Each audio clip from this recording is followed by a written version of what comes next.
दहशत की।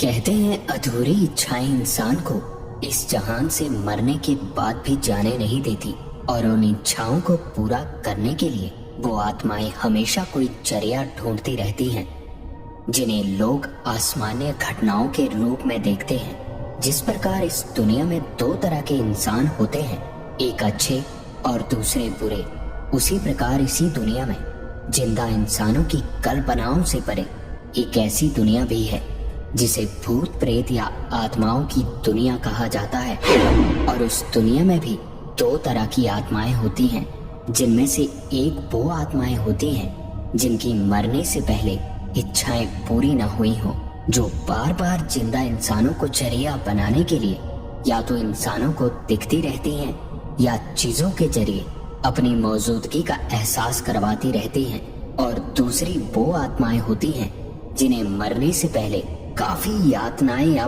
पूरी तरह से प्रताड़ित किया गया हो। ये आत्माएं बदले की आग में हमेशा जलती रहती हैं जब तक कि उनका बदला पूरा न हो जाए। और ऐसी आत्माओं के रास्ते में अगर जिंदा इंसान गलती से भी आ जाए तो इस इंसान के साथ ऐसी घटनाएं होने लगती हैं जो हम सभी की सोच और समझ से बिल्कुल परे होती हैं। माधव और खुशी की हाल ही में शादी हुई थी। दोनों एक ही संस्थान में कार्यरत थे और काम के सिलसिले में हुई एक मीटिंग में दोनों की मुलाकात हुई, जो दोस्ती से शुरू हुई और बाद में जीवन के सफर में हम सफर बन जाने तक मुकम्मल हुई। खुशी के माता पिता माधव को बिल्कुल भी पसंद नहीं करते थे, इसलिए दोनों ने परिवार के खिलाफ जाकर कोर्ट में शादी कर ली। अब दोनों का एक ही सपना था, खुद का घर बनाने का। खुशी परियों की कहानियां सुनकर बड़ी हुई, इसलिए आज भी उसकी दुनिया उसके सपने लड़कपन की तरह ही थे। वो अक्सर माधव से अपने सपनों के घर को लेकर हमेशा बात किया करती थी कि ऐसे पर्दे होंगे, ऐसी बालकनी होगी, एक छोटी सी बगिया भी हमारे घर के ठीक सामने होगी। और माधव भी कभी भी खुशी की बातों को हल्के में नहीं लेता था। उसका लक्ष्य भी यही था कि वो खुशी के सपनों का घर एक दिन जरूर बनाएगा। खुशी का स्वास्थ्य ठीक नहीं होने के कारण माधव ने खुशी को नौकरी न करने की सलाह दी, जिसे पति की आज्ञा और अपने ही हित की बात मानकर खुशी ने स्वीकार कर लिया। अब खुशी घर पर ही रहती थी और अपने घर के सपने बुनती थी। किराए के घर को भी उसने ऐसे सजाया हुआ था जैसे उसका अपना घर हो।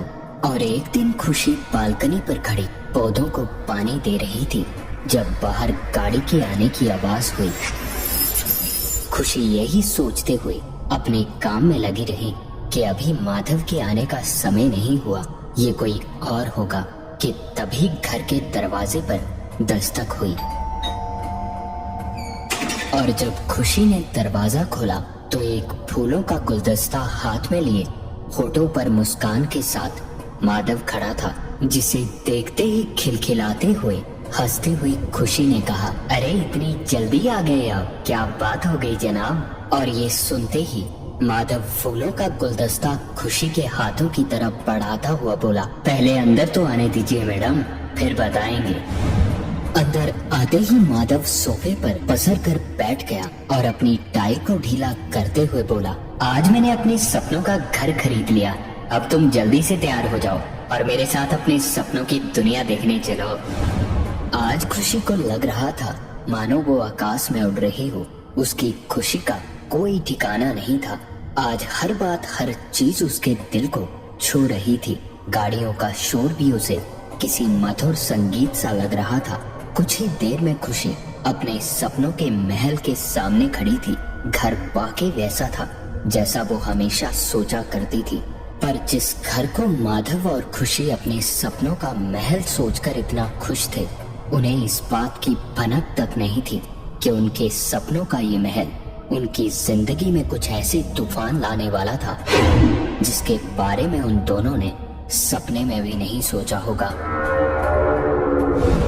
घर के सामने पहुंचकर माधव ने घर की चाबी खुशी के हाथ में थमाते हुए हंसते हुए कहा, जा खुशी जा, जी ले अपनी जिंदगी।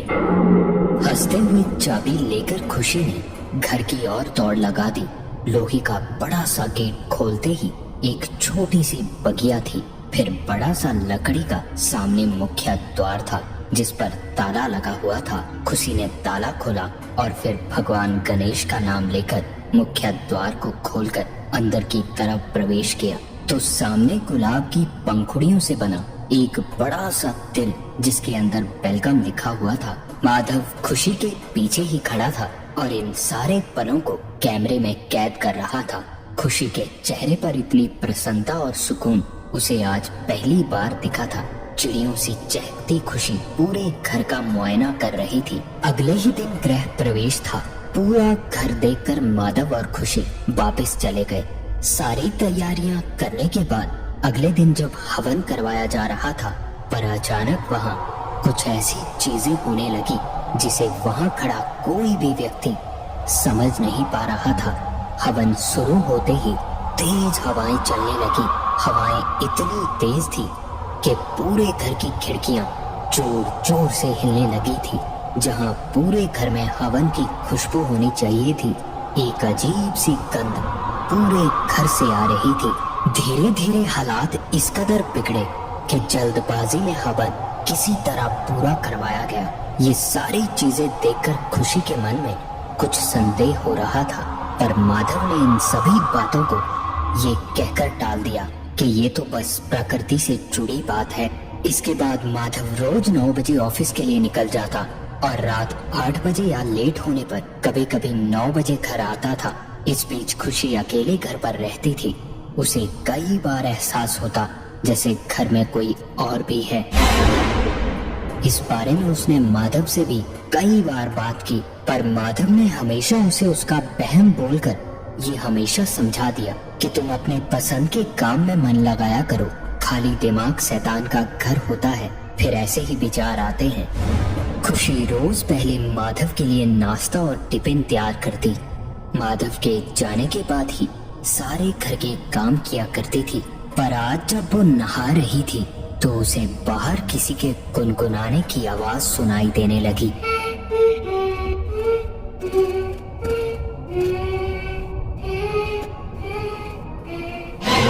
आवाज किसी महिला की थी। खुशी एकदम शांत होकर उस आवाज को सुनने की कोशिश करने लगी। उसकी हिम्मत तक नहीं हो रही थी कि वो बाथरूम से बाहर निकलकर ये देख सके कि आखिर बाहर है कौन। खुशी ने धीरे धीरे बाथरूम का दरवाजा खोलकर बाहर झांक कर देखा तो पूरे कमरे में कोई नजर नहीं आ रहा था। खुशी ने घर का हर एक कोना छान लिया, पर उस पूरे घर में और कोई नहीं था और घर के सभी खिड़कियां और दरवाजे भी वैसे ही बंद थे जिस तरह खुशी ने बाथरूम में जाने से पहले बंद किए थे। पूरा घर एकदम शांत था, पर एक अजीब सी मनहूसियत खुशी को साफ साफ महसूस हो रही थी। अब खुशी हर समय डरी और सहमी सी रहती थी। अगर फोन की घंटी भी बजती तो खुशी चौंक जाती थी। घर लोन पर लिया गया था, इसलिए माधव भी डबल शिफ्ट में काम करने लगा था। इसीलिए अब तो कई बार घर आने में रात के 12 या 1 बज जाते। दिन तो खुशी जैसे तैसे काट लेती, पर रात का समय तो सदियों की तरह लगने लगा था। खुशी का डर रात के अंधेरे में और भी गहरा जाता। अब तो हर दिन खुशी को नई नई चीजें नजर आने लगी थी। उसका शक भी अब पक्का होता जा रहा था कि हो ना हो इस घर में कुछ डरावना जरूर है। उसने माधव से कई बार ये बात कहने की कोशिश की, पर माधव ने ये कहकर ये बात हंसी में उड़ा दी कि पढ़ी लिखी होकर भी ऐसी बातें कर रही हो। और फिर एक दिन जब खुशी अकेले घर पर चाय बना रही थी, तभी उसे याद आया कि चाय पत्ती तो अभी राशन के पैकेट से निकाली भी नहीं थी और राशन माधव ने कल रात को डाइनिंग टेबल पर रखा था। और जैसे ही खुशी ने किचन से डाइनिंग टेबल की तरफ देखा भर था तो डर से खुशी की चीख निकल गई, क्योंकि डाइनिंग टेबल के नीचे बैठी एक अजीब सी दिखने वाली औरत खुशी की तरफ ही देख रही थी। ये देखकर खुशी इतना डर चुकी थी कि वहीं बेहोश होकर गिर पड़ी। और जब आंख खुली तो खुशी अपने कमरे में बेड पर लेटी थी। खुशी ने अपने आसपास देखा तो कमरे में उसके अलावा और कोई नहीं था। यही सोचती हुई कि माधव घर आ गया होगा और वही उसे रूम तक लाया होगा, खुशी अपने कमरे से बाहर निकली, पर पूरे घर में सन्नाटा पसरा हुआ था। खुशी के अलावा और कोई भी इस घर में कहीं नहीं था। खुशी अभी इन सभी घटनाओं के बारे में सोच ही रही थी जब अंदर के कमरे से एक आवाज खुशी ने साफ साफ सुनी।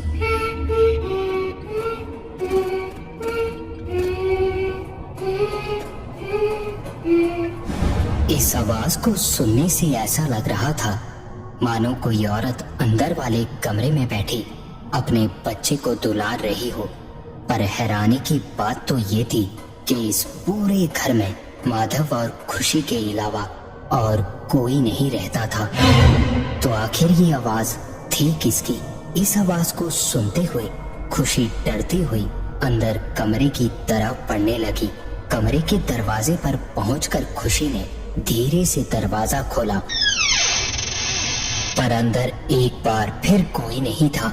खुशी कुछ भी समझ पाने की हालत में नहीं थी, क्योंकि अभी अभी इस कमरे से किसी की आवाज खुशी ने साफ साफ सुनी थी। कमरे का दरवाजा बंद करके खुशी पीछे मुड़ी ही थी तो पीछे देखते ही खुशी की डर से रूह तक कांप उठी,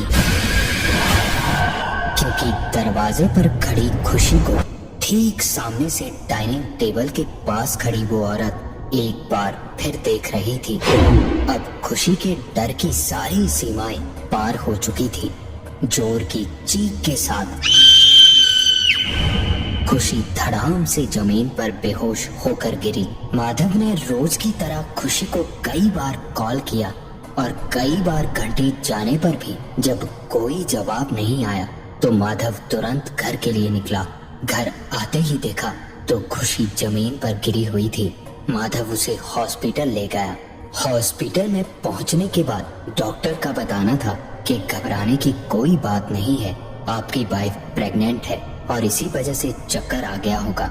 ये सुनकर माधव की खुशी का कोई ठिकाना नहीं था, पर खुशी का चेहरा बिल्कुल उतरा हुआ था। उसे रह रहकर घर पर दिखी उस औरत का चेहरा याद आता जिसे वो अपना बहन समझती और कभी सच। खुशी को अब अपनी माँ की बहुत याद आती। उसका मन करता कि माँ से मिलकर उनको सारी बात बताऊं, पर माँ की नाराजगी का ख्याल करके कड़वे घूंट पीकर रह जाती खुशी। उसे अपने किए पर पछतावा भी होता था, पर माधव का प्यार उसे फिर से संभाल लेता। खुशी का चेहरा अब मुरझा सा गया था। उसे देखकर यही लगता मानो उसे कोई गंभीर बीमारी हो गई हो। वो खोई खोई सी रहने लगी थी। माधव ने उसे एक कहानी की किताब देते हुए कहा, जब तुम घर पे खाली बैठी होती हो ना तो ये किताब पढ़ लिया करो, ये बहुत अच्छी है, इससे तुम्हारा मन भी लगा रहेगा। और जब एक दिन खुशी अपने कमरे में बैठी कहानी पढ़ रही थी तो पढ़ते पढ़ते ही उसकी कब आंख लगी उसे पता ही नहीं चला। और जब आंख खुली तो सामने एक महिला बैठी थी। एकदम से डरते हुए और हैरानी से खुशी का पूछना था कि कौन हो तुम और यहाँ कैसे आई। इस पे उस औरत का बताना था कि खुशी मैं तुम्हारी पड़ोसन हूँ, दरवाजा खुला था इसलिए मैं तुम्हारे पास चली आई। तुम भी मेरी तरह अकेली रहती हो इसलिए सोचा तुम्हें कंपनी दे दूं। वैसे भी ऐसे समय में यूं उदास नहीं रहना चाहिए तुम्हें, बच्चे की सेहत पर असर पड़ता है। खुशी को उस औरत का चेहरा जाना पहचाना सा लग रहा था, पर याद नहीं आ रहा था कि आखिर उस औरत को खुशी ने देखा कहाँ था। अब तो हर रोज माधव के जाते ही खुशी की पड़ोसन मिसेस शर्मा आ जाती और माधव के घर आने से थोड़ी ही देर पहले चली जाती। खुशी भी अब पहले की तरह दिखने लगी थी। अब खुशी पहले की तरह ही खुश रहने लगी थी और अब उसे घर में किसी भी तरह का कोई डर नहीं लगता था। ना ही कुछ दिखाई देता और ना ही कुछ सुनाई देता। अब खुशी को भी समझ आ गया था कि वो उसका बहन ही था। और ऐसे ही 9 माह बीत गए और खुशी ने एक सुंदर से बेटे को जन्म दिया। खुशी ने माधव को पड़ोसन के बारे में बता दिया था। दोनों ने हॉस्पिटल में उसके आने का इंतजार किया। माधव को जरूरी काम के चलते ऑफिस जाना पड़ा और उसके थोड़ी ही देर बाद खुशी की पड़ोसन आ गई। खुशी ने उनसे कहा, मेरे हस्बैंड आपसे मिलने के लिए काफी देर तक आपका इंतजार करते रहे और फिर ऑफिस चले गए। इस पे उस औरत का बताना था कि कोई बात नहीं, फिर कभी मिल लेंगे। ये कहकर मिसेस शर्मा ने बच्चे को अपनी गोद में ले लिया। बच्चे को देखकर वो इतनी खुश थी जैसे बच्चा उनका अपना ही हो। बहुत देर तक वो बच्चे को अपने सीने से लगाई रही। नर्स के कहने पर उन्होंने बच्चे को खुशी की गोद में दे दिया। बच्चे को लेकर मिसेस शर्मा का जो उतावलापन था वो खुशी को बड़ा अजीब लग रहा था, पर मिसेस शर्मा ने खुशी की बहुत सेवा की थी। उसका ख्याल बड़ी बहन की तरह रखा था, इसीलिए खुशी ने उनसे कुछ ना कहा और कुछ नहीं पूछा। खुशी को हॉस्पिटल से छुट्टी मिल गई थी। हॉस्पिटल से आने के बाद भी मिसेस शर्मा ने खुशी की बहुत देखभाल की। मिसेस शर्मा को देखने से लगता था कि बच्चों से उन्हें काफी प्यार था। एक दिन बच्चे को गोद में उठाए रोने लगी। खुशी को बच्चे का कैसे ध्यान रखना है सारी बातों की हिदायत देने लगी। इस पर हंसते हुए खुशी का कहना था कि आप तो ऐसे कह रही हैं जैसे अब कभी नहीं आएंगी।